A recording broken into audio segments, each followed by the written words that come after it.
আরে আপনি অন্ধ নাকি? দিলেন তো আমার ড্রেসটা নষ্ট করে। Sorry ma'am. আরে কই পালিয়ে যাচ্ছেন? থামুন বলছি। সরি ম্যাম, আমার হাতে সময় নেই একদম, আমি চললাম। কে শোনে কার কথা? আজকে সৌরভের অফিসের প্রথম দিন। সৌরভ বড়ই অলস ছেলে, কোনো চাকরি বাকরি করতে চায় না। শেষমেশ ওর মা তার ছোটবেলার বান্ধবীর অফিসে তাকে চাকরির ব্যবস্থা করে দেয়। সেখানে ইন্টারভিউ দিতে এসে তো এলাহি কাণ্ড। কিরে, ইন্টারভিউ কেমন দিলি তোর আন্টির অফিসে? এমন ইন্টারভিউ দিয়েছি না মা, কেউ চাকরি দিতে পারবে না, কারণ আমি অ্যালাউই হব না। কিরে, তুই আবারও বাদরামি করেছিস? এই ছেলেকে নিয়ে আমি মহা জ্বালায় আছি। তোর একদিন কি আমার একদিন, খবর আছে তোর দ্বারা। সৌরভ তার মায়ের দৌড়ানি খাওয়ার ভয়ে নিজের রুমে গিয়ে দরজা আটকে ঘুম দেয়। পরের দিন ঘুম ভাঙলে তার মা সকালে তাকে ডাকতে থাকে। সৌরভ, জলদি ঘুম থেকে উঠে পড়, আজ দুপুর পর্যন্ত ঘুমাতে পারবি না। তোর আন্টি কল দিয়েছে, জলদি উঠে আয়, 10টা নাগাদ অফিসে যেতে হবে। সৌরভ ঘুম ঘুম চোখে অফিসের কথা শুনে ধরফর করে বিছানায় উঠে বসলো। অবাক হয়ে বলল, আমি তো ইন্টারভিউতে কিছুই উত্তর দেইনি, চাকরি হয়ে গেল কি করে? মানুষের চাকরি হলে মানুষ খুশি হয়, আর তুই নারাজ হচ্ছিস? তোকে যে উপরওয়ালা কোন মাটি দিয়ে বানিয়েছে? তুমি মজা করছো তাই না? না, একদম না। এখন জলদি রেডি হয়ে নে খেয়ে। আর হ্যাঁ, ফর্মাল ড্রেস পরবি। ও শিট, শেষমেশ আমার শান্তির ঘুমের দিন চলে গেল। তারপর সৌরভ সকালে নাস্তা করে অফিসের উদ্দেশ্যে বেরিয়ে পড়ল। অলরেডি 10টা বেজে গেছে, তাই সে খুব স্পিডে বাইক চালাচ্ছিল। আর ঠিক তখনই পাশ দিয়ে রিচি যাচ্ছিল। বাইক রাস্তায় জমে থাকা পানির উপর দিয়ে জোরে চালানোর ফলে রিচির গায়ে কাদা ছিটে ওর ড্রেসটাই খারাপ হয়ে যায়। রিচি তাকে বাইক থামাতে বললে সে থামায় না। রিচির ফোনে একটু পর তার মায়ের কল আসে। কিরে, এখনো যে পৌঁছালি না ফাইলগুলো নিয়ে? না, আমি পথে আসছিলামই। কোথা থেকে একটা ননসেন্স এসে আমার গায়ে কাদা ছড়িয়ে গেছে, আমার ড্রেস খারাপ হয়ে গেছে। আকাশের দিকে তাকিয়ে হাঁটলে তো এরকমই হবে। মা, তুমি আমার দোষ দিচ্ছ। তো কার দোষ দেওয়া উচিত? অবশ্যই ওই ননসেন্সটার। তুমি ফাইলগুলো নিয়ে সময় মতো অফিসে পৌঁছাও, তারপর কার দোষ সেটা আমি পরে দেখছি। মা, তুমি সব সময় এমনই করো। এই বলে সে ফোন রেখে দিল। রিচি ছোট্ট করে একটা নিঃশ্বাস ফেলে নিজের কাদায় মাখামাখি সাদা কামিজের দিকে তাকালেন। তারপর বিড়বিড় করে সৌরভকে গালি দিতে দিতে অফিসের উদ্দেশ্যে রওনা দিলেন। ওদিকে সৌরভ অফিসে পৌঁছাতেই অফিসের ম্যানেজার এসে বলল, আপনাকে ম্যাম তার অফিস কেবিনে ডেকেছে। আচ্ছা, যাচ্ছি। আরে ওদিকে কোন দিকে যাচ্ছেন? ওদিকে তো লেডিস টয়লেট, ওই দিকটায় যান। আসুন, আমি নিয়ে যাচ্ছি। ম্যানেজার সৌরভকে নিয়ে রিচির আম্মুর কেবিনে নক করলো। তিনি বললেন, হ্যাঁ, ভিতরে আসুন। Good morning ma'am. হ্যাঁ, মর্নিং। কিন্তু এত দেরি করে কেন এসেছো বলো? আসার পথে জাম লেগে গেছিল রাস্তায়, তাই। আচ্ছা ম্যানেজার সাহেব, আপনি দেখুন তো রিচি এখন এসে পৌঁছালো না কেন? আমি ততক্ষণে ওর সাথে কথা বলছি। হ্যাঁ, আমি দেখছি। দেখো সৌরভ, তুমি বড় হচ্ছ, এখন এই বাচ্চামো চলে না, কাজে মনোযোগ দাও। কিন্তু আমি তো ইন্টারভিউতে টিকিনি, তাহলে? দেখো সৌরভ, তোমার বাবা মারা যাওয়ার পর তুমি তোমার মায়ের সব, তার আশা ভরসা তোমাকে নিয়ে। তোমার বোঝার মতো বয়স হয়েছে এগুলো। এই কথা শুনে সৌরভ আর কিছু বলল না। তার মন নরম হয়ে আসলো। রিচের আম্মু মানে যে অফিসের বস, সে আরো কিছু বলতে যাবে, ঠিক তখনই দরজা ঠেলে রিচি ভেতরে আসে। তাকে দেখে সৌরভ চেঁচিয়ে উঠে বলে, তুমি এখানে? তুমি কি করছো? হ্যাঁ, আমার পিছু নিয়ে অফিস অবধি চলে এসেছো? What nonsense! আমি পিছু করব, তাও তোমার? আপনার জামার দাম দিয়ে দেব, সমস্যা নেই। বুঝেছি আপনি গরিব মানুষ, তো আসলে আমি তাড়াহুড়ে ছিলাম তো তাই। চুপ, একদম চুপ। তুমি আমাকে টাকা দেবে? তুমি? কি হচ্ছে কি? তোমরা দুজন দুজনকে কি করে চেনো? মা, এই ননসেন্সটাই আমার ড্রেস খারাপ করে দিয়েছে। ননসেন্স কে? হ্যাঁ, সাদা ভূত কোথাকার। আহা থামো তোমরা, কি বাচ্চাদের মতো ঝগড়া করছো? রিচি, আমি ম্যানেজারকে বলে দিচ্ছি ড্রেস এনে দেবে, তুমি চেঞ্জ করে নাও, ঠান্ডা লেগে যাবে। আর সৌরভ, তোমাকে কাজ বুঝিয়ে দিচ্ছি, নিজের ডেস্কে যাও। মা, তুমি একে এমনি এমনি ছেড়ে দেবে? কিছু বলবে না? সৌরভ কিছু বলতেই যাচ্ছিল, রিচির মা বাধা দেয়। ম্যানেজারকে কল দিয়ে বলে রিচিকে ড্রেস কিনে দাও, ওর গায়েরগুলো নোংরা হয়ে গেছে। আর যে নোংরা করলো তাকে তুমি ছেড়ে দেবে মা? এটা একটা অ্যাক্সিডেন্ট রিচি, ঝগড়া করা বাদ দাও এখন। এসো তোমাদের পরিচয় করে দিই, ও হচ্ছে তোমার পপি আন্টির ছেলে। কি? আর সৌরভ, ও হচ্ছে রিচি, আমার মেয়ে। আর এখন তুমি তোমার কেবিনে যাও সৌরভ। সৌরভ তার কেবিনে চলে গেল। রিচি ড্রেস চেঞ্জ করে নেয় আর কাদা মাখা ড্রেসটা নিয়ে সৌরভের কেবিনে যায়। তুমি দেখি না বলে আমার কেবিনে চলে এসেছো। আমি তোমার ম্যামের মেয়ে, তোমার কেবিনে আসতে আমার পারমিশন লাগবে? তুমি আমার ম্যামের মেয়ে, ম্যাম না, তাই পারমিশন তো লাগবেই। রিচি রেগে গিয়ে সৌরভের মুখে কাদা মাখা জামাটা ছুঁড়ে মারে আর বলে, এই যে ধরো, এটা ধুয়ে আনো বাসা থেকে। আমি নতুন কিনে দেব তোমায়, অফিস শেষে চলো শপিংয়ে। না, আমার এই জামাটাই লাগবে, আর আমাকে ম্যাম ডাকবে না। এই বলে রিচি চলে গেল। আর সৌরভ বিড়বিড় করে বলল, ওনাকে আবার ম্যাম বলতে হবে, শখ কত। অফিস শেষে ভীষণ ক্লান্ত হয়ে সৌরভ বাড়ি ফিরল। বাসে এসে রিচির কাদা মাখা জামাটা এক সাইডে ছুঁড়ে ফেললো আর নিজেও সোফায় শুয়ে পড়ল। কি হলো বাবা, ক্লান্ত লাগছে? আমি শরবত বানিয়ে দেই? আর বলো না মা, তোমার বান্ধবী আজ আমায় সেই খাটান খাটিয়েছে, সাথে তোমার বান্ধবীর মেয়েও। রিচিও অফিসে এসেছিল নাকি? ও দেখতে কেমন হয়েছে কে জানে। খুব ছোটবেলায় একবার এসেছিল আমাদের বাসায়। মা, আমি ক্লান্ত, কিছু খেতে দাও। এত প্রশ্ন করো না। সৌরভের মা তার জন্য শরবত বানিয়ে আনতে গেল। আর সৌরভ তার মায়ের জিজ্ঞেস করা প্রশ্নটা নিয়ে চিন্তা করছে, রিচি দেখতে কেমন হয়েছে। দেখতে তো সুন্দরী হয়েছে, কিন্তু স্বভাবটা যা হয়েছে। এই নে তোর শরবত। কি রে, তোর পাশে ওটা মেয়েদের জামা না? মেয়েদের জামা কোথা থেকে নিয়ে এসেছিস তুই? এটা ধুতে হবে মা। তুই কেন ধুতে যাবি? আমি তো কিছুই বুঝতে পারছি না।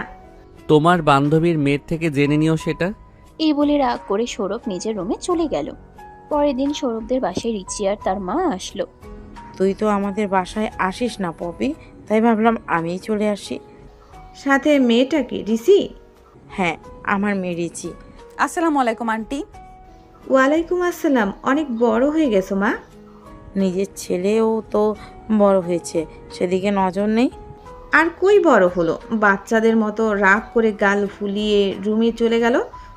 কোন মেয়ের একটা জামা নিয়ে এসেছে, সেটা নাকি আবার ধুতে হবে। কোন মেয়ে জামা? রিচি বুঝে গেল যে এখানে তার জামার কথাই হচ্ছে, তাই সে কথা ঘোরানোর জন্য বলল, আচ্ছা আন্টি, সৌরভ আমার বয়সে কত ছোট? মাত্র 2 মাসের ছোট তোমার। আমাদের তো ছোট থেকে প্ল্যান ছিল আমাদের ছেলে মেয়েদের বিয়ে দিয়ে একটা আত্মীয়তার সম্পর্ক তৈরি করব। তা তো আমার মেয়েটা বয়সে বড় হয়ে গেল। 2 মাসে বড় কি কোনো বড় হলো? আমার কিন্তু এতে কোনো আপত্তি নেই বান্ধবী।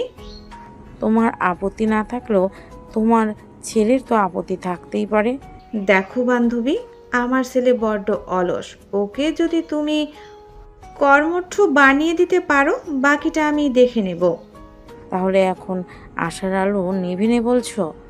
তোমার মেয়ে এত সুন্দরী হয়ে গেছে তা দেখার পর তো একদমই না। এইসব শুনে লজ্জায় রিচির গাল লাল হয়ে গেল। সে উঠে সৌরভের রুমে যেতে নিল। তোমরা কথা বলো, আমি দেখছি সৌরভ কি করছে। হ্যাঁ, গিয়ে দেখ তো মা। রাগ করে সেই যে রুমে গেল, খেতেও এলো না।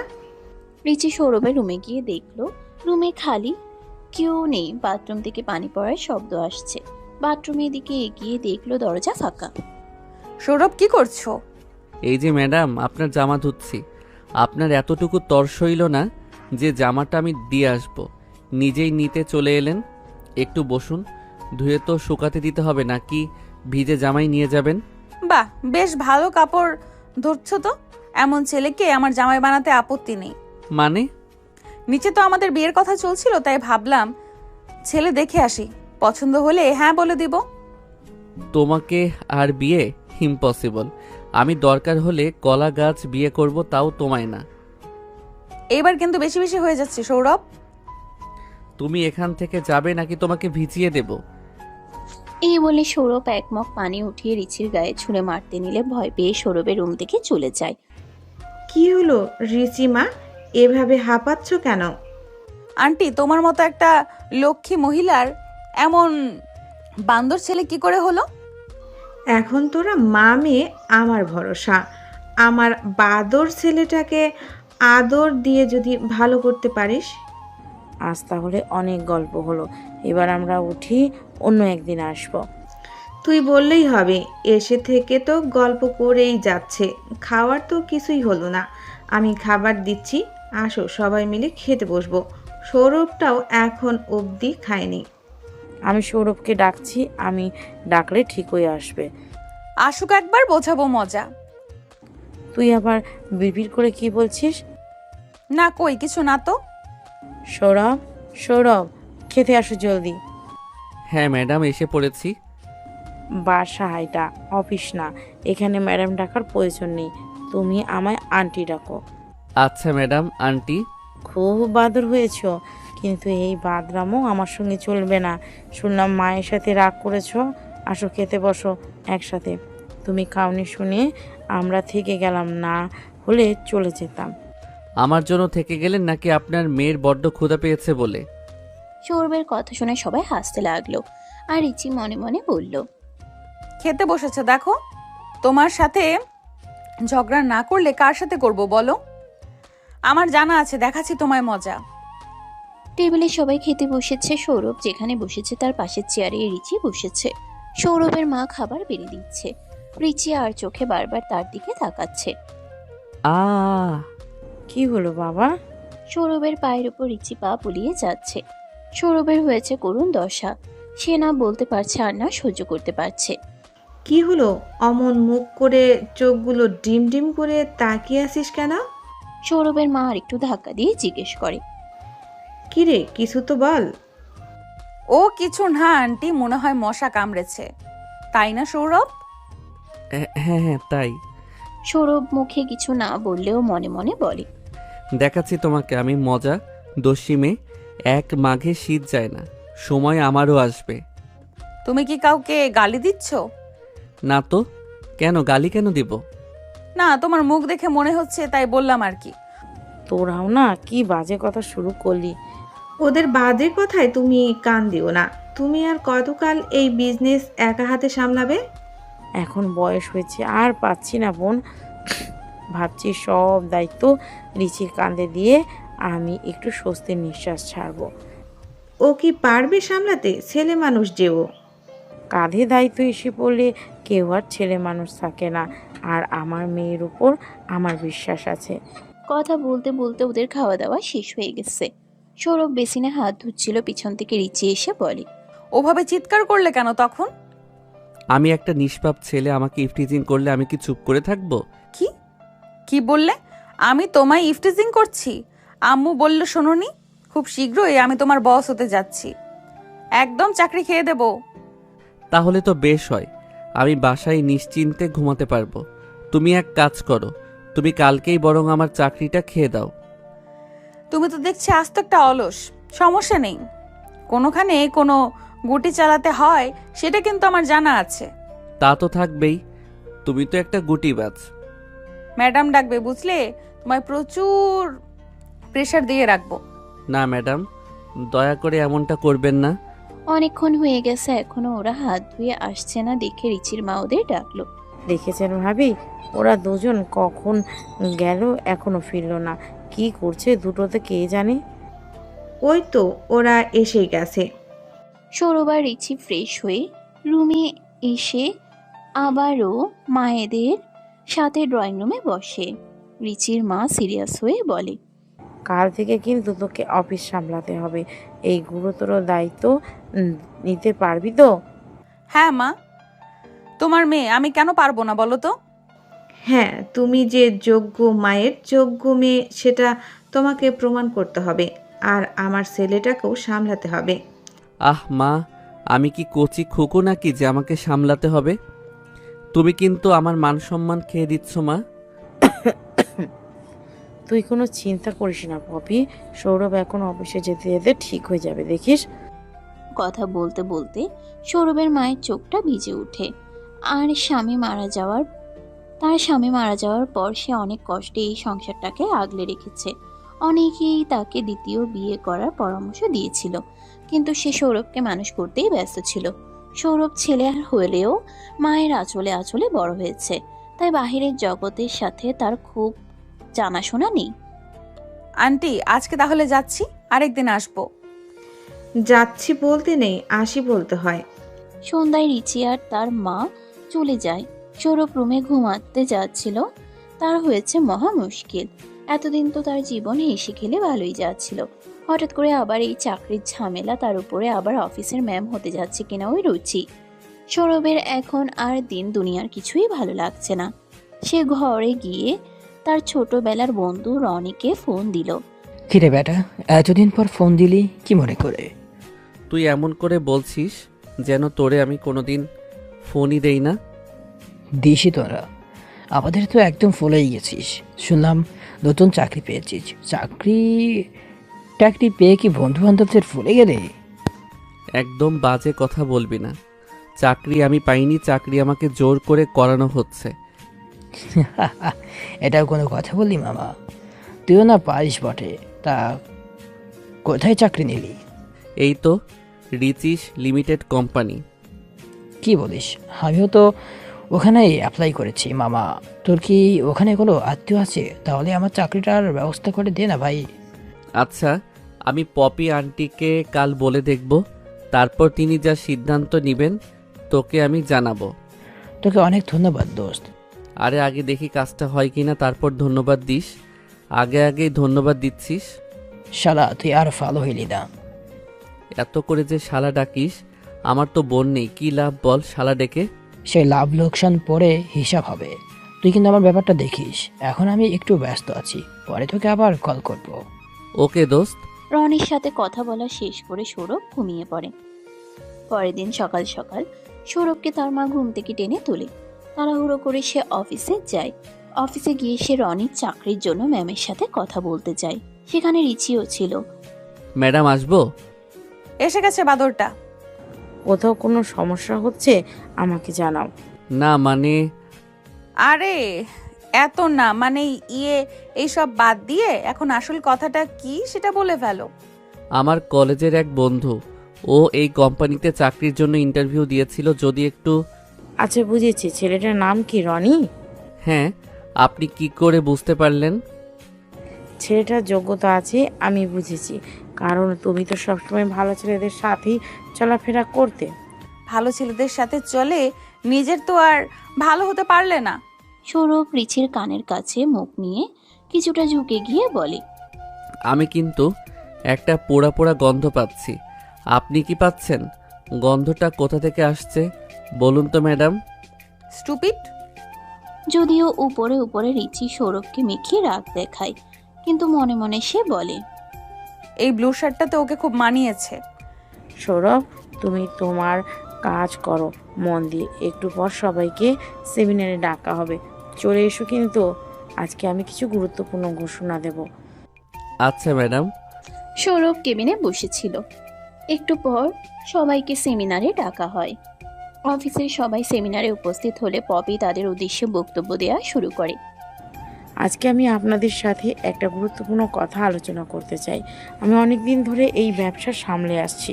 আপনারা জানেন আমার স্বামীর ও বিদেশে বিজনেস আছে, কিন্তু আমার ছোট থেকে যে ছিল আমি নিজের পায়ে নিজে দাঁড়াবো।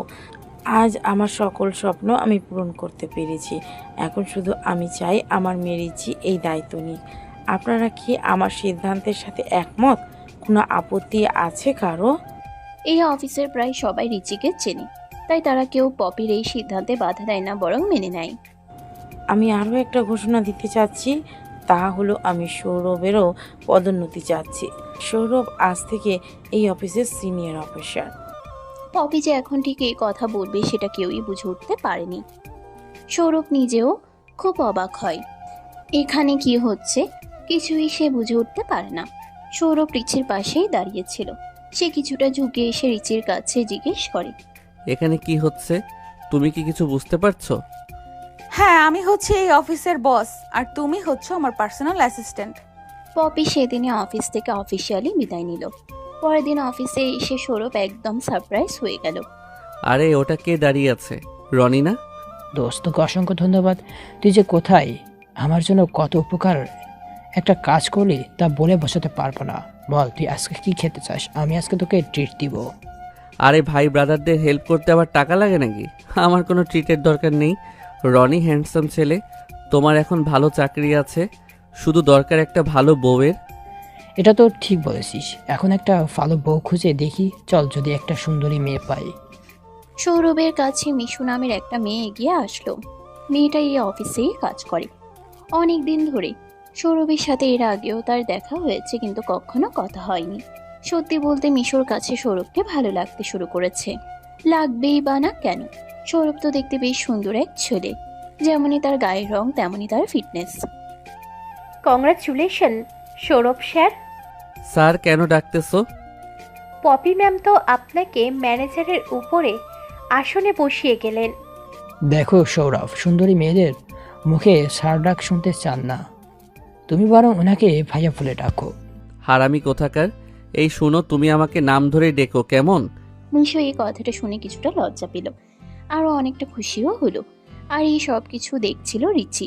সে ভিতরে ভিতরে রাগে ফুঁসছিল। একটু সামনে এগিয়ে গিয়ে সে সৌরভকে ডাক দেয়। সৌরভ, তোমার সাথে কথা ছিল, এখন আমার কেবিনে ফাইল নিয়ে চলে আসো। আর মিশু, তুমি ওখানে কি করছো? তোমার ফাইলগুলো কি রেডি হয়ে গেছে?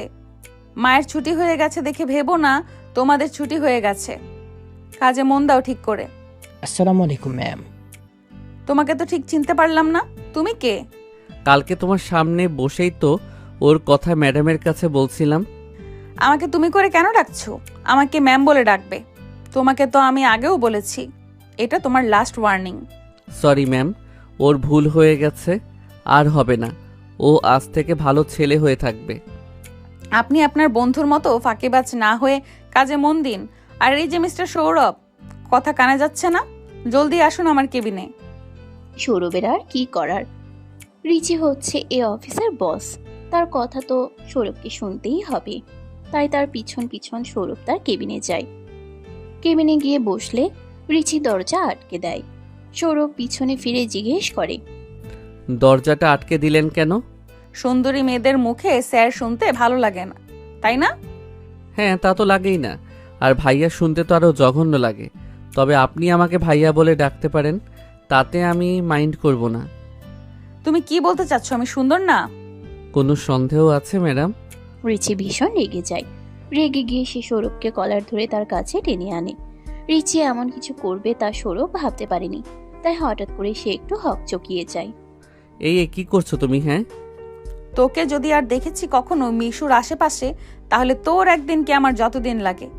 সৌরভ গাল ফুলিয়ে মেকি ভাব দেখিয়ে বলে, দেখুন ম্যাডাম, আমরা গরিব হতে পারি, তাই হয়তো আমাদের দিয়ে আপনার অফিসে অনেক কাজ করিয়ে নিতে পারেন, কিন্তু পার্সোনাল লাইফে হস্তান্তর করতে পারেন না। পার্সোনাল দেখাচ্ছি আমি তোমাকে পার্সোনাল। সৌরভকে আর কিছু বলতে না দিয়ে রিচি তার ঠোঁটে চুমো খায়।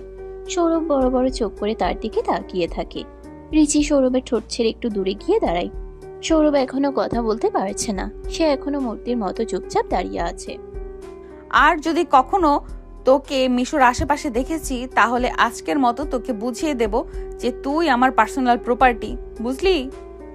রিচি এরপর কেবিন থেকে হন হন করে বেরিয়ে যায়। সে বেরিয়ে যেতেই রনি কেবিনে প্রবেশ করে। কিরে ভাই, তোর তো একদম কপাল খুলে গেছে দেখছি। আমাকে একটু পানি দে, আমার গলাটা শুকিয়ে কাঠ হয়ে গেছে। তোর ঠোঁটে লিপস্টিক লেগে আছে, সেটা আগে ঠিক করে তারপরে আমি তোর পানির ব্যবস্থা করছি। রনি পানি এনে দিলে সৌরভ এক নিঃশ্বাসে সব পানি ঢক ঢক করে খেয়ে ফেলে। একটু স্বাভাবিক হয়ে রনির দিকে তাকায়। সৌরভের এই অসহায় অবস্থা দেখে রনি হেসে ফেলে। এদিকে আমার জান বেরিয়ে যাচ্ছে আর তুই হাসছিস? তুই শালা বন্ধু না শত্রু? ম্যাডামের দিলে তোর জন্য প্রেম কবে থেকে তাই বল? আমি তো আজকে জানলাম, তোকে কি করে বলবো? আমি তো ম্যাডামের কাছে এসেছিলাম ফাইল নিয়ে, তারপর দরজা খুলেই তোর এই করুণ অবস্থা দেখতে পাবো এটা আমি স্বপ্নেও ভাবি নাই। এই বলেই রনি অট্টহাসিতে ফেটে পড়ে। রনি রিচির টেবিলে ফাইল রেখে চলে যায়। সৌরভেরও কাজে আর মন বসছিল না কোনোভাবেই, তাই সেও অফিস থেকে বাড়ি চলে আসে। এসে সে যে রুমে ঢুকেছে, তারপর থেকে আর রুম থেকে বের হয়নি সৌরভ। সন্ধ্যার পর হঠাৎ ফোনের রিংটোনে তার ঘুম ভাঙে। ঘুম ঘুম চোখে ফোন তুলে কানে ধরলে ওপাশ থেকে একটা মেয়েলি কণ্ঠ ভেসে আসে।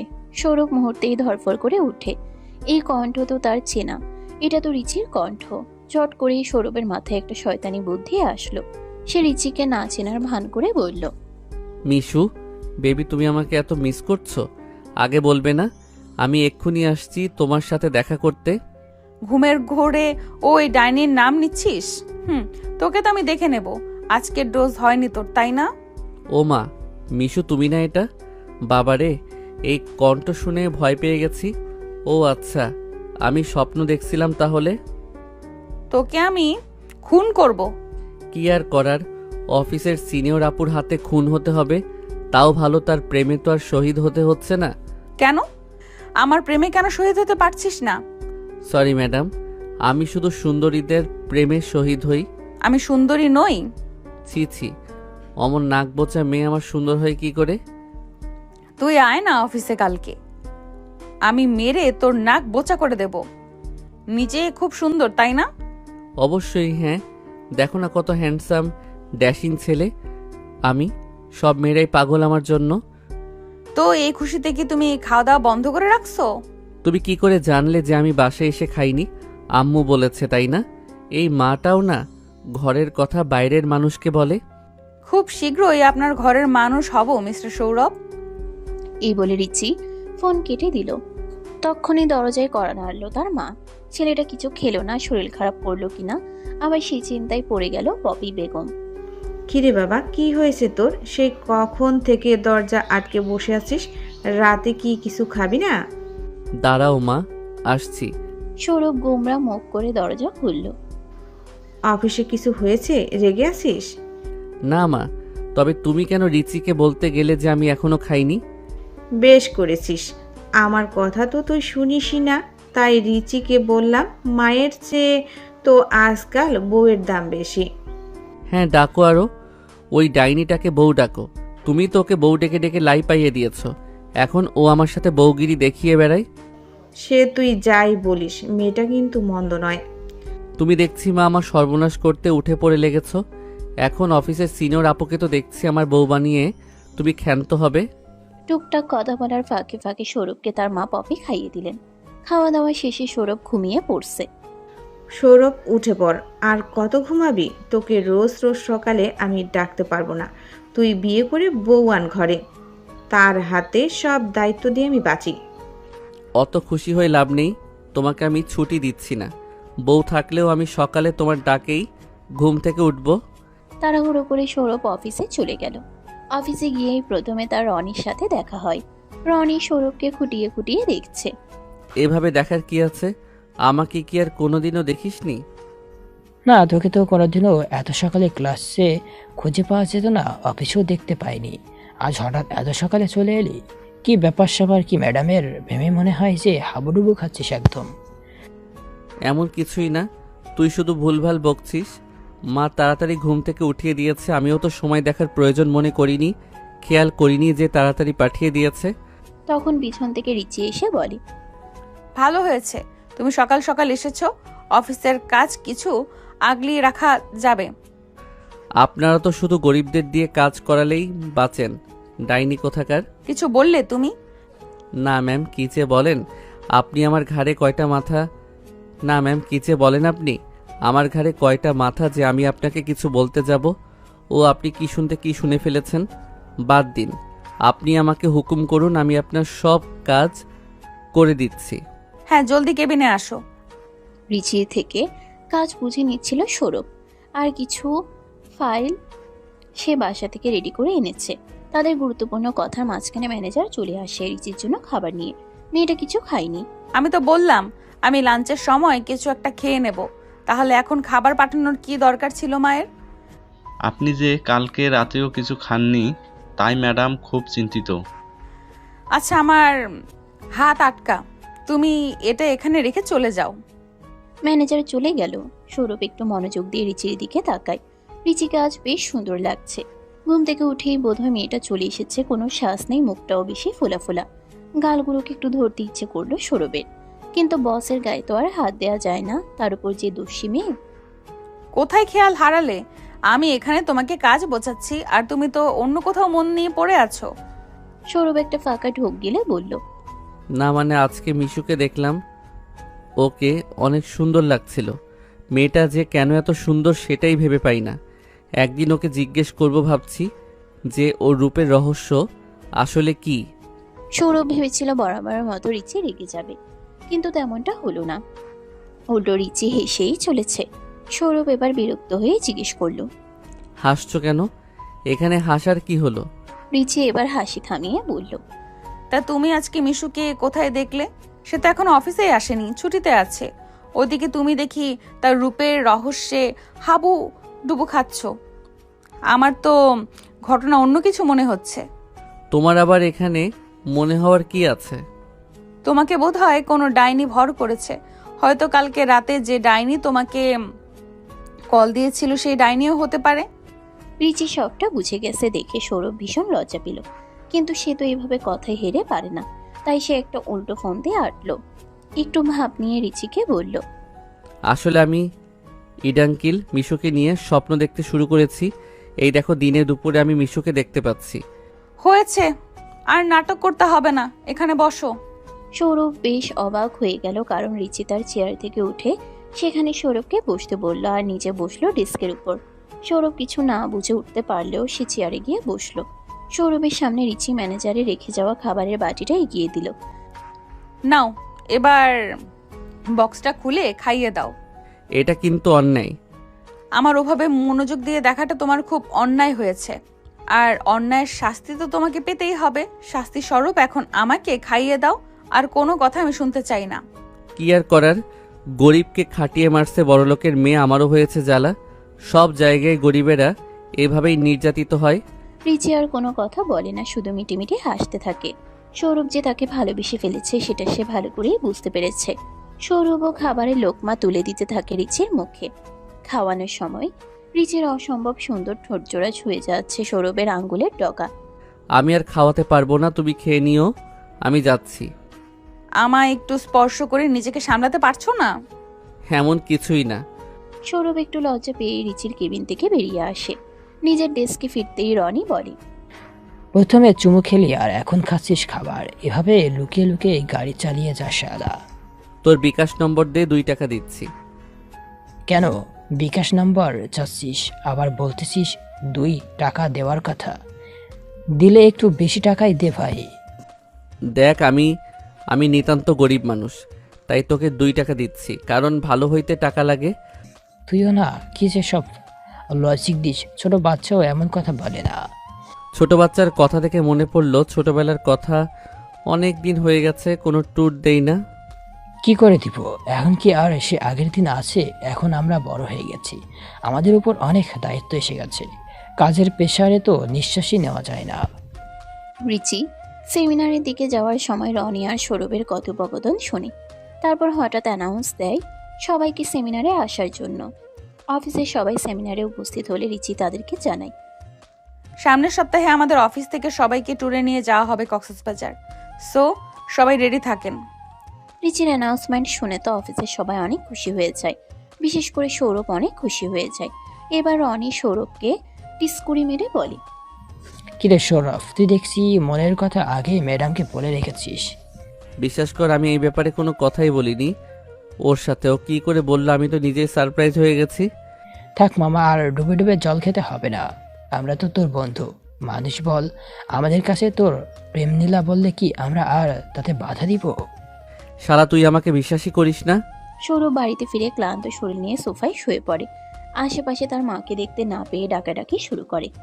মা, ও মা, কোথায় গেলে? চিৎকার করে তো বাড়ি একদম মাথায় তুলে ফেলেছিস। কি হয়েছে? আসছি আমি। কালকে আমাদের অফিস থেকে ট্যুরের ব্যবস্থা হয়েছে, তুমি কি যাবে নাকি আমার সাথে? তোদের অফিসের ট্যুরে আমি কি করব? তোমাকে ছাড়া তো আমার দিন ভালো যায় না মা। হয়েছে, আর আদিক্ষেতা দেখাতে হবে না, তুই খেতে বস। সৌরভ খেতে বসেছে এমন সময় দরজায় কলিং বেল বেজে ওঠে। সৌরভের মা দরজা খুললে দেখতে পায় রিচি দাঁড়িয়ে আছে। আরে মা, তুমি এই অসময়ে কিছু হয়েছে কি? খাবার সময় ডাইনি এসে গেছে, হয়েছে আমার আর খাওয়া। ডাইনি আবার খাবার নিয়ে এসেছে? শুধু মায়ের রান্না খেলেই হবে নাকি? একটু ডাইনির রান্নাও খাও। তুমিও বসে পড়ো খেতে। না আন্টি, আমার অনেক কাজ আছে। অফিস থেকে ট্যুরের ব্যবস্থা করেছি, তো সব কিছু অ্যারেঞ্জ করতে হবে। অফিস থেকে ট্যুরে যাবে? কই, সৌরভ তো আমাকে কিছুই জানালো না। আরে মাত্র তো খেতে বসলাম। এখন খেতে বসে তো জানাতাম মা। তার আগেই তো ম্যাডাম এসে পড়েছে। তুই আর কথা ঘোরাস না। আমি খেয়াল করেছি কিছুদিন ধরে তুই আমার কাছে কোনো কথা শেয়ার করছিস না। সত্যি করে বলতো, তুই কি কোনো মেয়ের চক্করে আছিস? আরে সৌরভ, তুমি আন্টিকে বলনি? আন্টি, আপনার ছেলে তো আজকাল শয়নের স্বপনে মেয়েদের দেখছে। একদম বাজে কথা বলবে না বলছি। মা, এমন কিছুই না। আমি তোমার পছন্দ করা মেয়েই বিয়ে করব। হ্যাঁ, তোর জন্য আমি গ্রামের মেট্রিক ফেল করা মেয়ে নিয়ে আসব। মা। সৌরভ আর কোনো কথা বলল না, মুখ ফুলিয়ে খেতে শুরু করলো। রিচি তাদের বিদায় দিয়ে চলে গেল। সৌরভের মা পপি বেগম তার খুব প্রশংসা করলো। সৌরভ আজ জলদি ঘুমোতে গেল। সকালে উঠেই আবার ট্যুরে যেতে হবে। বাবা, সাবধানে যাস, আর সেখানে গিয়ে একদম বাথরুমও করবি না। রিচির কিন্তু হাতে এখন অনেক কাজ, ওকে একদম ডিস্টার্ব করবি না। আমার তো দেখছি ঘরের শত্রু বিভীষণ। তুমি আমার খোঁজ না নিয়ে খোঁজ নিচ্ছ এখন তোমার বান্ধবীর মেয়ের। বাহ, দারুণ মা। মায়ের সাথে রাগ করে লাভ আছে? আল্লাহর নাম নিয়ে বের হ। সৌরভ আর কথা বাড়ায় না, তার দেরি হয়ে যাচ্ছে। ট্যাক্সি নিয়ে সৌরভ ট্রাভেল বাসের কাছে পৌঁছে যায়। সবাই বাসে চড়ে বসেছে। জানালার ফাঁকা দিয়ে একজোড়া চোখ সৌরভকে দেখছিল। হঠাৎ সৌরভের চোখে চোখ পড়ে রিচির। বাসে উঠে সৌরভ রিচির পাশে বসতেই যাবে, তখন কোথা থেকে মিশু এসে বসে পড়ে সেখানে। মিশু একটু গলা নামিয়ে বলে, সৌরভ, আমি আপনার জন্য জায়গা রেখেছি, আসুন আমার কাছে বসবেন। কিন্তু রাগে রিচির সুস্থ থাকে। আপনি কি ম্যাডামের পাশে বসে বোরিং একটা জার্নি করতে চাইছেন নাকি? না না, তা তো একদমই না। চলো সিটে গিয়ে বসি তাহলে। রাগে রিচি ফুঁসতে থাকে, কিন্তু বাহির থেকে একদম পাথরের মতো বসে থাকে। সে কিছুই বলে না। মিশু মেয়েটা দিন দিন খুব বেড়ে যাচ্ছে। সবকিছু বুঝেও না বোঝার ভান করছে। আমরা কোথায় যাচ্ছি? কেন, তুমি জানো না? না, আমি তো ছুটিতে ছিলাম। ট্যুরে যাচ্ছি শুনে হঠাৎ করে চলে এলাম, বেশি কিছু জানি না। কক্সবাজার যাওয়ার কথা ছিল, কিন্তু সিদ্ধান্ত বদলে এখন বোধহয় আমরা বান্দরবান যাচ্ছি। সে কি? বান্দরবন কেন যাব আমরা? আমি বাদর খুব ভয় পাই। যদি সেখানকার বাদররা আমার উপর বা অন্য কারোর উপর অ্যাটাক করে? সৌরভ মিশুর কথায় হো হো করে হেসে ফেলল। রিচির সেই হাসির শব্দে তিলবৃত্তি জ্বলে গেল। না, যেটাই হোক এই মিশুকে জব্দ করতে হবে। আরে বান্দরবানি বাদর থাকে না, অনেক গাছপালা থাকে, উঁচু উঁচু পাহাড় থাকে। তবে হ্যাঁ, বাদরের অভাব পূরণ করতে তো আমরা যাচ্ছি। তুমিও না সৌরভ, বেশি কথা বলছো। সৌরভ মুচকি হাসে, আর কথা বাড়ায় না। পথে মিশু অনেকবার জানালা দিয়ে প্রকৃতিকে দেখে উৎফুল্ল হয়। মাঝে মাঝে সৌরভকেও দিকে দেখায়। বেশ কিছুক্ষণ চলার পর মিশু ঘুমিয়ে পড়ে সৌরভের কাঁধে। রিচি সবকিছু লক্ষ্য করছিল আর ভিতরে ভিতরে রাগে ফুঁসছিল। ফোনে মেসেজ এসেছে, কিন্তু চেক করতে পারছি না আমি, নড়লে তো মেয়েটার ঘুম ভেঙে যাবে। তোমার ফোনে বোধহয় মেসেজ এসেছে সৌরভ। জি ম্যাডাম, শুনতে পেয়েছি, কিন্তু হাত আটকা, তাই দেখতে পাচ্ছি না। মেসেজটা কি আপনি দিয়েছেন ম্যাডাম? তোমার ফোনে মেসেজ এসেছে, তুমি চেক করে দেখো। আমি কি করে বলবো? সৌরভ মিশুর মাথাটা সাবধানে সরিয়ে নেয়। তারপর পকেট থেকে ফোন বের করে চেক করে দেখে রিচির মেসেজ। খুব তো জমিয়ে প্রেম হচ্ছে, তাই না? সৌরভ মেসেজটা দেখে মুচকি হাসলো। যাক, মেয়েটা ভালোই চলছে, আর একটু জ্বালানো যাক। সৌরভ মেসেজে রিপ্লাই দিল, এত সুন্দর মেয়ে যদি পাশে বসার অফার করে তাহলে কি ফেলে দেওয়া যায় সেই অফার? তুমি অবশ্যই বুঝবে না, কারণ তুমি তো আর সুন্দরী মেয়ে না। রিচির ফোনেও মেসেজ যেতেই সে সঙ্গে সঙ্গে চেক করে, আসলে সে অপেক্ষায় ছিল কখন মেসেজের রিপ্লাই আসবে। মেসেজ দেখে সে আরো বেশি রেগে যায়। দেখাচ্ছি তোকে মজা। সৌরভ মেসেজের একটা হাহা রিয়েক্ট দিয়ে আর রিপ্লাই দেয় না। সন্ধ্যার আগে আগে গাড়ি বান্দরবান পৌঁছে যায়। সবাই বুক করা হোটেলে রেস্ট নিতে যায়, কারণ এই রাতে তো আর বনে বাদারে ট্রেকিং করা সম্ভব নয়। তাই দিন থেকে ঘোরাফেরা শুরু হবে। যেহেতু সবকিছু রিচির প্ল্যানিংয়ে ফিক্সড হয়েছে, তাই সে ইচ্ছে করে সৌরভের রুমের পাশের রুমটা নিজের জন্য বুক করে। রাতে সবাই যার যার মতো খেয়ে ঘুমোতে যায়। বাদর একটা, এখনো কোনো মেসেজ দিল না। ওর জন্য আমি ট্যুরের ব্যবস্থা করলাম, কোথায় একটা ধন্যবাদ দিবে আমাকে তাও দিল না। বেঈমান। আবার বসেছি গিয়ে মিশুর পাশে। তোমাকে আমি একা পাই, তারপর তোমাকে আমি দেখে নেব। রিচি রুমের মধ্যে হাঁটছিল আর একা একা রাগে এগুলো বলে যাচ্ছিল। ডিম লাইটের আবছা আলোতে হঠাৎ সে দেখে একটা তেলাপোকা উড়ে আসছে তার দিকে। সে দিক বিদিক শূন্য হয়ে ভয়ে চিৎকার করতে থাকে। পাশের রুমে সৌরভ ঘুমাচ্ছিল। রিচির চিৎকার শুনে সে ধরফর করে উঠে বসে। তার বুকটা ধক করে ওঠে। কি হলো রিচির আবার? কোনো বিপদ হলো না কি? রুমে তো একাই। না না, বসে বসে ভাবলে আর হবে না, আমাকে এক্ষুনি যেতে হবে। রিচি তখনও চোখ বন্ধ করে চিৎকার করে চলেছে। সৌরভ ছুটে গিয়ে রিচির রুমে ঢুকে। রুমের লাইট অফ, দরজাটাও খোলা ছিল। কি হয়েছে রিচি? আমার খুব ভয় করছে, ওকে এখান থেকে যেতে বলো। সৌরভ অন্ধকারের মধ্যেই গিয়ে রিচিকে জড়িয়ে ধরে। রিচিও ভয় পেয়ে সৌরভকে ঝাপটে ধরে। সৌরভ এবার ফিসফিস করে বলে, কেউ নেই তো এখানে, যে এসেছিল সে চলে গেছে। সত্যি চলে গেছে নাকি তুমি আমাকে মিথ্যা কথা বলছো? আমি তো কাউকে দেখতে পাচ্ছি না, কিন্তু এসেছিল কে এখানে সেটা বলো তো। রিচি ঠোঁট উল্টে মন খারাপ করে বলে, তেলাপোকা এসেছিল। কি? তেলাপোকার জন্য তুমি এতক্ষণ চিৎকার? ওদিকে এতক্ষণ ধরে চিৎকার চেঁচামেচি শুনে সবাই এখানে চলে এসেছে। রনি এসে লাইট জ্বালাতেই দেখে সৌরভ আর রিচি একজন আরেকজনকে জড়িয়ে ধরে আছে। দরজার সামনে দাঁড়ানো অফিসের সবাই এই দৃশ্য দেখে লজ্জা পেয়ে চলে যায়। সরি ম্যাডাম, আমার ভুল হয়ে গেছে, আমি লাইট অফ করে দিয়ে চলে যাচ্ছি। সৌরভ ভাই, গিফট টাইনিং। তোরা যা ভাবছিস এমন কিছুই না। রিচি তেলাপোকা দেখে ভয় পেয়েছে। না ম্যাম, তেলাপোকা যে সাইজ তাতে তো ভয় পাওয়ারই কথা। আমি আপনার ভয়কে সমর্থন করছি। শালা কি সব যাতা বলছিস? রনি আর কথা না বাড়িয়ে সেখান থেকে চলে আসে।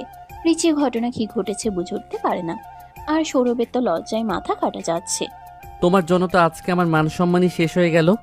এখানে মান সম্মান নষ্ট হওয়ার কি আছে? যেভাবে তুমি চিৎকার করেছো তাতে লোকে ভেবেছে আমি তোমার সাথে কিছু উল্টাপাল্টা করেছি। ছি ছি ছি, কি বলছো এইসব? এইসব কেন ভাবতে যাবে তারা? তারা কি তোমার মতো নাকি? না, আমার মতো তো না, আমার চেয়েও খারাপ হয়েছে এবার তোমার। আর কথা বাড়িও না, ঘুমিয়ে পড়ো। আমি ঘুমিয়ে পড়বো তার আগে তুমি একটু চেক করে দেখে নাও তেলাপোকাটা কোথাও আছে কিনা। সৌরভ রিচির কথা মতো পুরো ঘর তন্ন তন্ন করে দেখে। কোথাও কোনো তেলাপোকার খোঁজ পায় না। না ম্যাডাম, তেলাপোকা আপনার চিৎকার শুনে আত্মহত্যা করেছে, তাই সে ভুলেও আর এই মুখ হবে না। এখন আপনি নিশ্চিন্তে ঘুমিয়ে পড়তে পারেন। সৌরভ রুম থেকে বেরিয়ে যাওয়ার সময় দেখে রিচির রুমের বাইরে মিশু দাঁড়িয়ে আছে। মিশুর হাতে একটা কাঁচের গ্লাস। তুমি এখানে দাঁড়িয়ে কি করছো? না মানে আসলে আমার ম্যাডামের সাথে একটু কথা ছিল। আচ্ছা তাহলে কথা সারো, আমি গেলাম, কেমন? সৌরভ আর এই ব্যাপারে মাথা ঘামালো না। সৌরভ চলে যেতেই মিশু রিচির কাছে রুমে ঢোকার অনুমতি চাইল। ম্যাডাম, আসবো ভিতরে? হ্যাঁ এসো, কি বলবে বলো। আসলে আপনি কথাটা কিভাবে নেবেন জানি না, কিন্তু আমার জানানোর প্রয়োজন, তাই বললাম। নিঃসংকোচে বলো তুমি, আমি রেগে যাব না। আমি আমার অনুভূতি নিয়ন্ত্রণ করতে জানি। সৌরভ আর আমার বিয়ে ঠিক হয়েছে, কিন্তু ও বারবার আপনার কাছাকাছি আসছে। ব্যাপারটা আমার কাছে ভালো লাগছে না। এতে করে আমাদের সম্পর্ক খারাপ হতে পারে। তুমি বোধহয় ভুলে গেছো সৌরভ, আমাদের আত্মীয় তোদের ঘরে কিছু আলোচনা হবে, আর আমি জানবো না এমনটা হতে পারে না, তাই তোমার বানানো গল্প শুনতে ইন্টারেস্টেড নই। সৌরভ যদি সত্যি তোমাকে ভালোবাসে, সে আমার থেকে এমনিতেই দূরে থাকবে। আর তোমার কথা মতন তো তোমরা অলরেডি সম্পর্কে আছো, তাহলে তুমি তোমার বয়ফ্রেন্ডকে সামনে রাখো। সৌরভ চলে যেতেই মিশু রিচির কাছে রুমে ঢোকার অনুমতি চাইল। মিশু আর কিছু বলল না। সে রাগে জিদে রিচির রুম থেকে কিছু না বলেই বেরিয়ে যায়। বাইরে গিয়ে তার হাতে থাকা কাচের গ্লাসটা ছুঁড়ে মারে। ফ্লোরে পড়ে গ্লাসটা ভেঙে টুকরো টুকরো হয়ে যায়। রিচি রুম থেকে শব্দ শুনতে পায় আর মুচকে মুচকে হাসে। এরপর গুনগুন করে গান গাইতে গাইতে আবার বিছানায় শুয়ে পড়ে। যতই ঘুরি ওড়াতে নাটাই তো আমার হাতে। সকাল হতেই সবাই ঘুরতে বেরিয়ে পড়ে। এক এক করে পাহাড়, পর্বত, বন, জঙ্গল সব ঘুরে ঘুরে দুপুরে সবাই আবার লাঞ্চ ব্রেকে চলে আসে হোটেলে। ম্যানেজার সাহেব দেখুন তো সবাই খেতে এসেছে নাকি, না হলে একটু অপেক্ষা করতে হবে। না হলে একটু অপেক্ষা করতে বলুন, আর আমার জন্য বলবেন একটা চা চিনি ছাড়া দিতে, মাথাটা খুব ধরেছে। ম্যানেজার একটু পরে চা নিয়ে আসে। রিচি চা নিয়ে চেয়ারে বসতে গেলে হুট করে কোনোভাবে মিশুর সাথে তার ধাক্কা লাগে। ধাক্কা লেগে তার হাত থেকে চা পড়ে যায় মিশুর। সদ্য আনা গরম চায়ের ছ্যাঁকা খেয়ে মিশু এক চিৎকার দেয়। টেবিলে অনেকেই বসেছিল, তবে সৌরভ গ্লাসে ঠান্ডা পানি নিয়ে এগিয়ে আসে। কুল ডাউন মিশু, কেঁদো না। হাতটা ঠান্ডা পানিতে ভেজাও। ইস, একদম ফোসকা পড়ে গেছে। ম্যানেজার সাহেব, কোথা থেকে ওষুধ আর ব্যান্ডেজ নিয়ে আসুন। সৌরভ, ছেড়ে দাও আমার হাত, জ্বালা পোড়া করছে খুব। থাক রিচি, তোমাকে আর অভিনয় করতে হবে না। এখানে আমি অভিনয় কোথায় করলাম? তুমি ইচ্ছে করে ওর গায়ে গরম কফি ফেলে বলছো তুমি কিছুই জানো না? তুমি বড়লোক দেখে এমপ্লয়ীদের মানুষ মনে করো না? এসব তুমি কি বলছো? প্লিজ সৌরভ, কথা বাড়িও না, আমার হাতে ফোসকা পড়েছে, জ্বলে যাচ্ছে। একটু গুগল ম্যাপ করে দেখো তো রনির কাছে কোনো হাসপাতাল আছে কিনা। সৌরভ তাড়াহুড়ো করে মিশুকে নিয়ে হাসপাতালের খোঁজে বেরিয়ে পড়ে। মিশুকে দেখেই বুঝে যাচ্ছে ব্যথা যতটা না পেয়েছে তার চেয়ে বেশি সে কান্নাকাটি করতেছে। সৌরভের মন নরম হওয়ায় সে ওসব দিক নিয়ে ভাবল না। যাওয়ার সময় রিচি তাকে পিছু ডাকে। সৌরভ, শোনো। সৌরভ, কোনো কথা বলার আগে আসলে আমাদের ভেবে বলা উচিত। যা তুমি ভাবছো তেমনটাই যে হতে হবে এমন কোনো ধরাবাঁধা নিয়ম নেই। এবার সৌরভ পিছু ফিরে রিচির দিকে তাকালে খেয়াল করে রিচির পায়ে ব্যান্ডেজ। সে অনেকটা খুঁড়িয়ে খুঁড়িয়ে হাঁটছে। সৌরভ এবার ব্যাপারটা বুঝে যায়। রিচির পায়ে ব্যথা থাকার জন্য সে মিশুর সাথে ধাক্কা খেয়ে ব্যালেন্স রাখতে পারেনি, কিন্তু এখন বুঝলেও কিছু করার নেই। কথা হচ্ছে তীরের মতো, বললে আর ফিরিয়ে নেওয়া যায় না। রিচি ভাবে হয়তো মিশু কালকে রাতে যা বলতে এসেছিল সেটা সত্যি। মায়ের বান্ধবীর ছেলে কাকে বিয়ে করবে সেই সিদ্ধান্ত আর সে নিতে পারে না। কিরে, কতক্ষণ ধরে ঘরে বসে আছিস? রান্না বান্না তো একটু হাত লাগা আমার সাথে। এত তোড়ঝড় কিসের চলছে সেটাই তো বুঝতে পারছি না। সারপ্রাইজ, সব কিছু তো বলে দিলেই হলো না। আর তুই একটু ভালো জামা কাপড় পরে রেডি হয়ে থাক। রিচি পিছন থেকে তার মাকে জড়িয়ে ধরে বলে, তুমিও না, তোমার বাচ্চা মোটা একদম গেল না।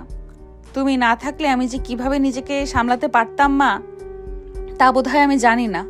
দেখ মা, তুই আমার একমাত্র মেয়ে। তোর কাছে যদি অফিসের কাজ বোঝা মনে হয়, তুই তাহলে কাজ করবি না? চুপ করো তো তুমি, এমন কিছুই না। তোমার মেয়ে দায়িত্ব নিতে ভয় পায় না।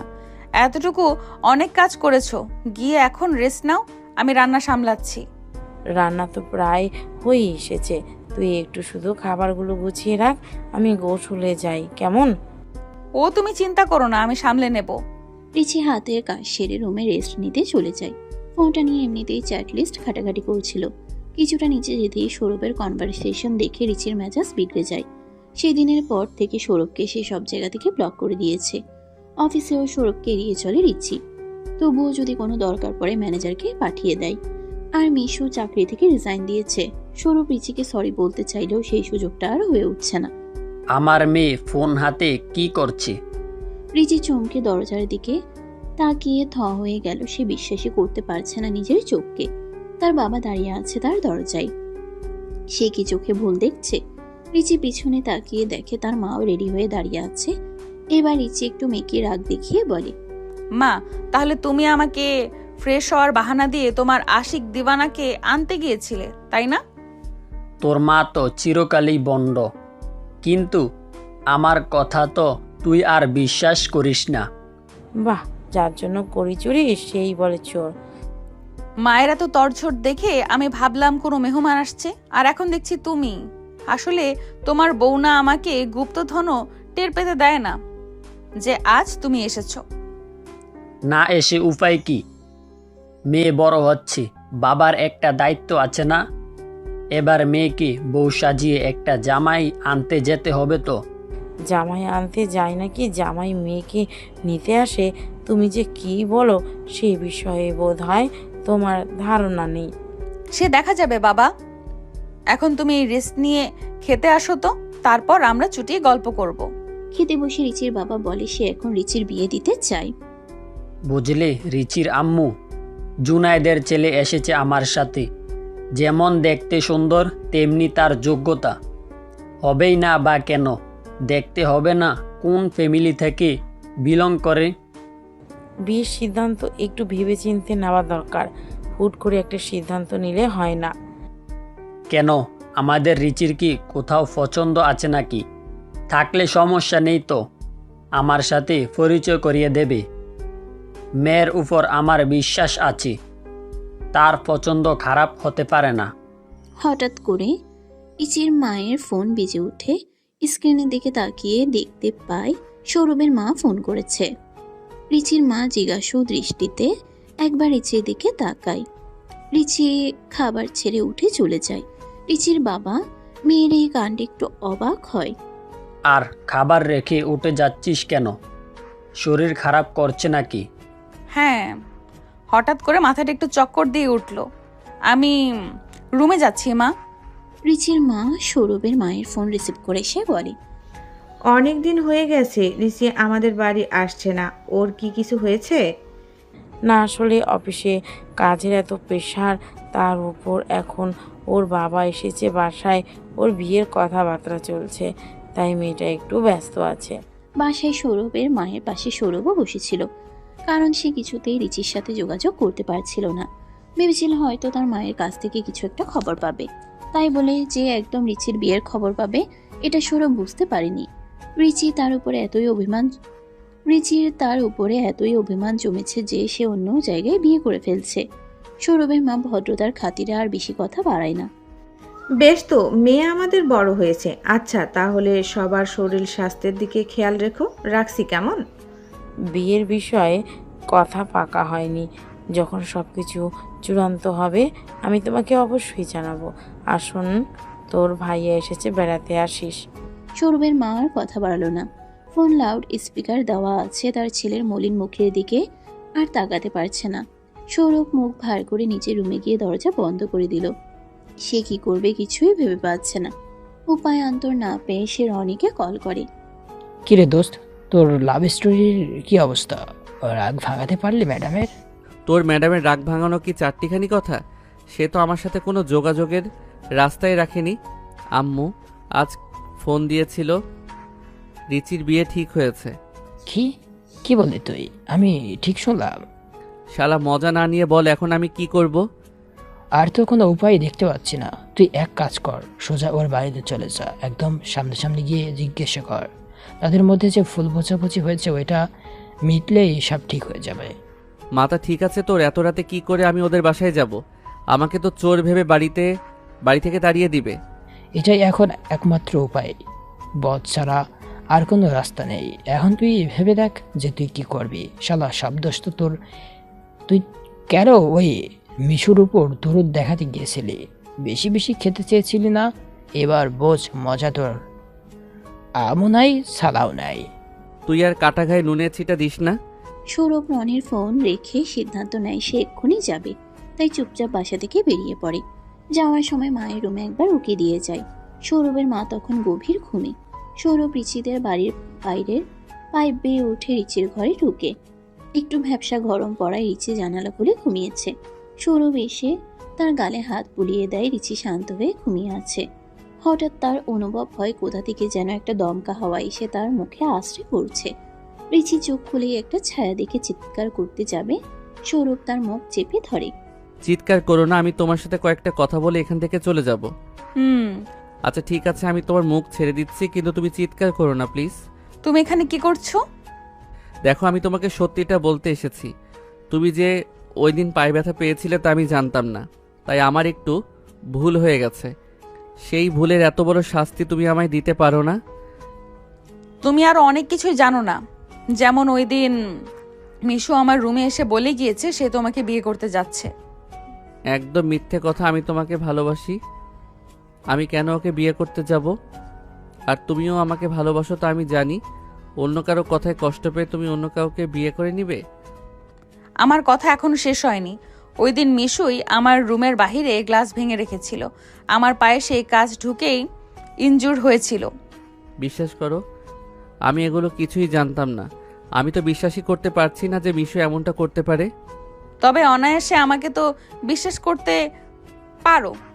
আমি আবার চোখের জলে ভাসতে পারি না যে, তাই। এখন চুপচাপ বাড়ি চলে যাও সৌরভ।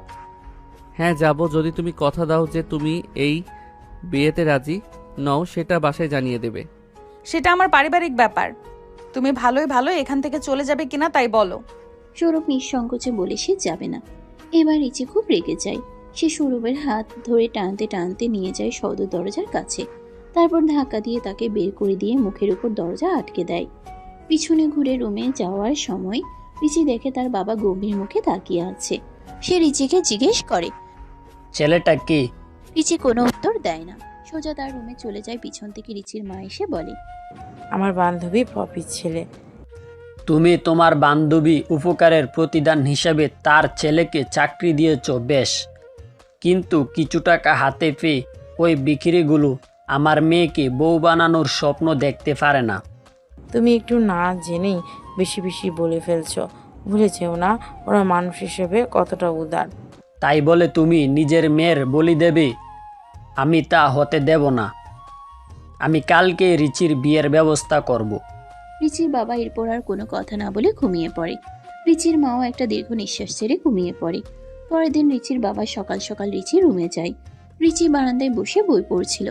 রিচির বাবা তার মাথায় হাত রেখে বলে, মা যা, একটু তৈরি হয়নি, আজকে তোকে আমার বন্ধু দেখতে আসবে।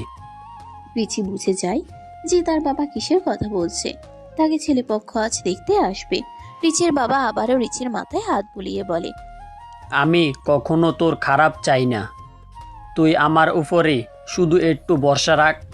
রিচির বুক ফেটে যাচ্ছে, কিন্তু সে কোনো রিয়াকশন দিচ্ছে না। রিচি বরাবরই খুবই স্ট্রং একটা মেয়ে। সে বাবার কথা মতো শাড়ি পরে সেজেগুজে বসে অপেক্ষা করতে থাকে। রিচির মা তাকে ডাকতে আসলে সে রিচিকে বলে, তুই কিন্তু এখন আর ছোট শিশু নেই, তাই তো সিদ্ধান্ত তোকেই নিতে হবে। যা মনে চাচ্ছে না তা নিজের উপর চাপিয়ে দিস না। তুমি চিন্তা করো না মা, আমি সামলে নেব নিজেকে। রিচির মলিন হাসিটা তার মায়ের বুকে গিয়ে কাটার মতো বিঁধল। কিন্তু তারও যে কিছু করার নেই। যেখানে তার মেয়ে সৌরভকে সাজছে না, সেখানে সে কি আর করতে পারে। সোফা রুমে সব মেহমানরা এসে বসে আছে। রিচি এসে তাদের সামনে সোফায় বসে। রিচির বাবা মেয়ের নানা প্রশংসা করা শুরু করে। এর মধ্যে হঠাৎ রিচির ফোন বেজে ওঠে। প্রথমে সে ফোন সাইলেন্ট করে রাখলেও পরে লাগাতার এতগুলো কল আসে তার মনে হয় ফোনটা। রিচি রনির ফোন রিসিভ করতেই রনি ব্যস্ত গলায় বলে, ম্যাডাম, সৌরভ কাল রাতে ট্রাকের সাথে ধাক্কা খেয়ে অ্যাক্সিডেন্ট করেছে। ওর অবস্থা খুবই খারাপ, আন্টিও অসুস্থ হয়ে যাচ্ছে। আপনি যদি এই সময় একটু ওদের পাশে থাকতেন। কি বলছো এসব? আমি এক্ষুনি আসছি। কিন্তু এখনো তো তুমি ব্যস্ত, অন্য কাউকে কাজটা সামলাতে বলো মা। সরি বাবা, সরি আঙ্কেল, আমাকে যেতেই হবে এখান থেকে। এখানে একজনের জীবনের ব্যাপার, এতটা নিষ্ঠুর আমি হতে পারি না বাবা। রিচি আর কোনো কথা না বলে দৌড়ে চলে যায় হাসপাতালে। সৌরভের মা বেঞ্চিতেই বসেছিল। সে রিচিকে দেখে কান্নায় ভেঙে পড়ে। রিচি জিজ্ঞেস করে, আন্টি এসব কি করে হলো? রাতে না বলে বেরিয়েছিল। আমাকে আমি কি করে বোঝাবো মনকে বলো? ছেলেটা আমার বড্ড ভালোবাসে তোমাকে। আমি পারলাম না, তোমার বাসায় জানাতে পারলাম না। সামনে দিয়ে ডাক্তার যাচ্ছিল। রিচি তাকে জিজ্ঞেস করে সৌরভের কি অবস্থা। ডাক্তার বলে, আপনি যেতে পারেন, কিন্তু কোনো গোলমাল করবেন না। শিওর কোন কেবিনে? ডাক্তার তাকে সৌরভের কেবিনে নিয়ে যায়। সৌরভের মুখে মাস্ক, চোখ খুলছে না সে। রিচি তার পাশে বসে আসতেই সৌরভের নাম ধরে ডাকতে থাকে। সৌরভ চোখ খুলে তাকায়। তোমায় একদম বউ বউ লাগছে রিচি। ও সরি ম্যাডাম, সিনিয়র ম্যাডাম। হ্যাঁ, 2 মাসের সিনিয়র। বিয়েটা কখন হচ্ছে তাহলে? চোখ খুলেই বাথরুমও শুরু হয়ে গেছে তোমার? জি ম্যাডাম, টাইগার জিন্দা হ্যাঁ और চাকাচাক ভি। রিচি বাসায় ফিরে গেলে দেখে ড্রয়িং রুমে তার বাবা চিন্তিত মুখ করে বসে আছে। রিচি তার ঘরে ঢুকতেই তার মা তার কাছে দৌড়ে আসে আর বলে, সৌরভের এখন কি অবস্থা? কিছুদিন থাকতে হবে হসপিটালে, তারপর রিলিজ দিয়ে দেবে। রিচি তার বাবার পায়ে হাত দিয়ে ক্ষমা চাইতে গেলে সে রিচিকে টেনে তুলে বুকে জড়িয়ে নেয়।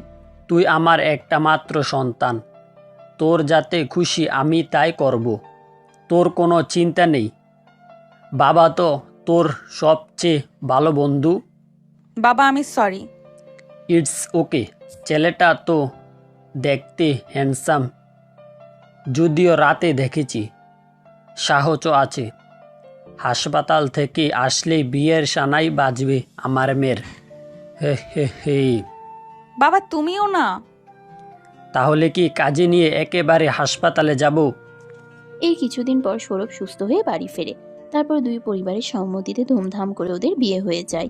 এভাবেই ওরা দুজন অনেক বাধা বিপত্তির পর এক হতে পেরেছে। সমাপ্ত।